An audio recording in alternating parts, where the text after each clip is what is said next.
Kepolisian Resor Ogan Komering Ulu Selatan, Polda Sumatera Selatan mengungkap kasus pembunuhan terhadap EA, warga Simpang Pendagan, Kelurahan Pasar, Kecamatan Muara II, Kabupaten Oku Selatan. Kejadian pembunuhan terhadap Edwin Pratama yang dilakukan oleh tersangka PM dan MH terjadi pada Kamis 23 November 2022 sore di Jalan Raya SP Pedagang. Kapolres Oku Selatan AKBP Indra Arya Yuda didampingi Wakapolres Oku Selatan Komisaris Polisi Ihsan Hasrul, Kasat Reskrim AKP Acep Yuli Sahara mengatakan bahwa kasus ini terungkap setelah pelaku pembunuhan PM dan MH warga Simpang Pendagan, Kecamatan Muara II, Kabupaten Oku Selatan berhasil diringkus oleh pihak kepolisian pada Kamis 23 November 2022 malam. Kita akan menyampaikan rilis sehubungan dengan pengungkapan kasus tindak pidana 170 Yunto 338 KUHP, di mana dalam waktu kurang lebih 2 jam jajaran Satreskrim Polres Oku Selatan bersama dengan Polsek Muara II telah berhasil mengungkap tindak pidana penganiayaan pengeroyokan yang menyebabkan kematian seseorang dan juga tindak pidana pembunuhan.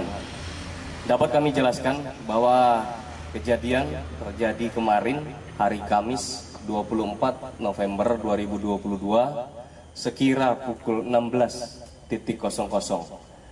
di mana korban E ini mengalami selisih paham atau berselisih paham dengan tersangka M dan tersangka P. Korban E ini sekira umurnya 32 tahun, pekerjaannya tidak ada, beralamat di seputaran TKP. Jadi ini terjadi di Simpang Pedagan, Kelurahan Pasar Muara II, Kecamatan Muara II, Kabupaten Oku Selatan. Tersangka M umurnya kurang lebih 50 tahun dan tersangka P 29 tahun.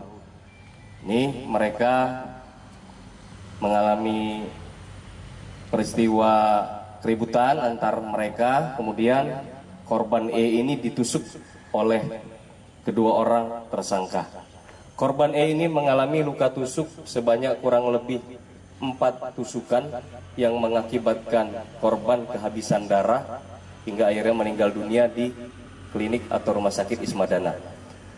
Luka korban berada di dada sebelah kiri, dada sebelah kanan masing-masing 1 tusuk dan juga di lengan kiri 2 tusuk.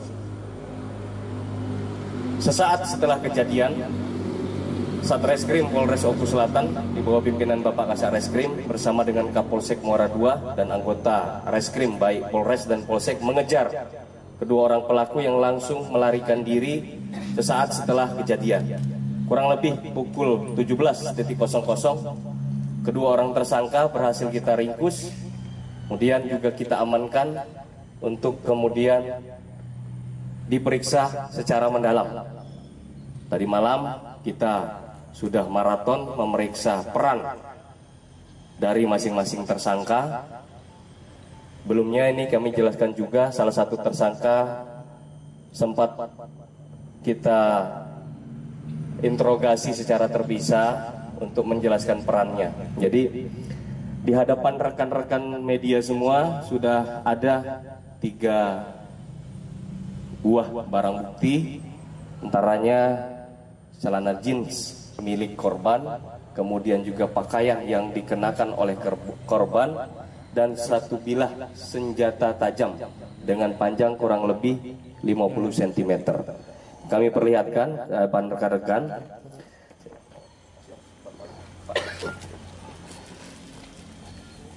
Ini adalah sajam yang digunakan tersangka yang mengakibatkan korban meninggal dunia. Sementara di sebelah kanan kami adalah celana jeans milik korban. Dan yang di sebelah kiri kami di hadapan rekan-rekan yang diangkat Bapak Wakapolres adalah pakaian yang dikenakan oleh korban. Terhadap kedua orang tersangka kita terapkan pasal 170 dan juga 338, di mana barang siapa dengan sengaja merampas nyawa orang lain dikenakan pidana penjara paling lama 15 tahun. Namun penerapan pasal ini kita akan terus dalami dan juga berkoordinasi dengan jaksa penuntut umum dari pihak Kejaksaan Negeri Muara II agar lebih maksimal hukuman yang nantinya akan dikenakan terhadap para tersangka. Untuk saksi-saksi sebanyak kurang lebih 3 orang sudah kita periksa, tapi tidak menutup kemungkinan nanti apabila ada saksi lagi yang memang mengetahui, melihat, menyaksikan baik sebelum peristiwa penusukan terjadi, pada saat peristiwa dan sesaat setelah peristiwa penusukan, kita akan kembali ambil keterangannya. Demikian rekan-rekan yang dapat kami sampaikan pada press release siang menjelang sore hari ini, Jumat 25 November 2022. Billahi taufiq wal hidayah. Assalamualaikum warahmatullahi wabarakatuh. Udah, ada yang tanyain ya?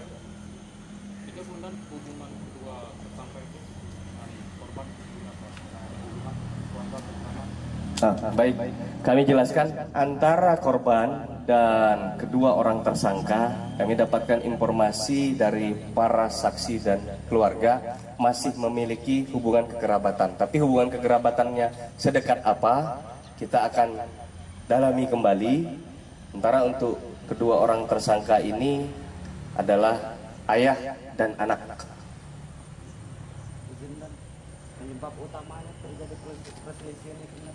Penyebab utama dari perselisihan menurut informasi pemeriksaan yang kita dalami dan kita lakukan adalah masalah ekonomi di antara keduanya, karena masing-masing mungkin ada selisih paham masalah ekonomi. Jadi akhirnya mengalami ketersinggungan salah satu pihak. Namun yang kita sesalkan di sini teman-teman adalah mengapa setiap perselisihan harus diselesaikan dengan penggunaan senjata tajam. Pada kesempatan yang baik ini juga kami memberikan himbauan kepada seluruh masyarakat di Kabupaten Oku Selatan yang bertinggal di 19 kecamatan, 252 desa dan 7 kelurahan.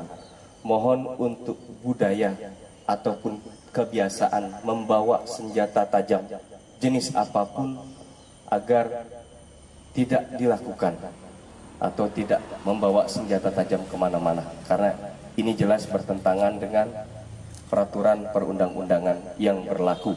Ditambah lagi manusia juga adalah tempatnya lalai apabila mengalami suatu kondisi emosi yang sedang tidak stabil. Kita sangat mengkhawatirkan terjadinya penggunaan senjata tajam yang mengakibatkan hilangnya nyawa orang lain seperti pada kesempatan rilis yang disampaikan pada siang hari ini.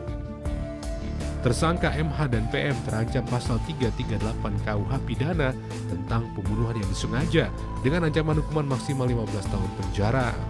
Tim Humas Polres Oku Selatan, Polda Sumatera Selatan melaporkan untuk Poli TV.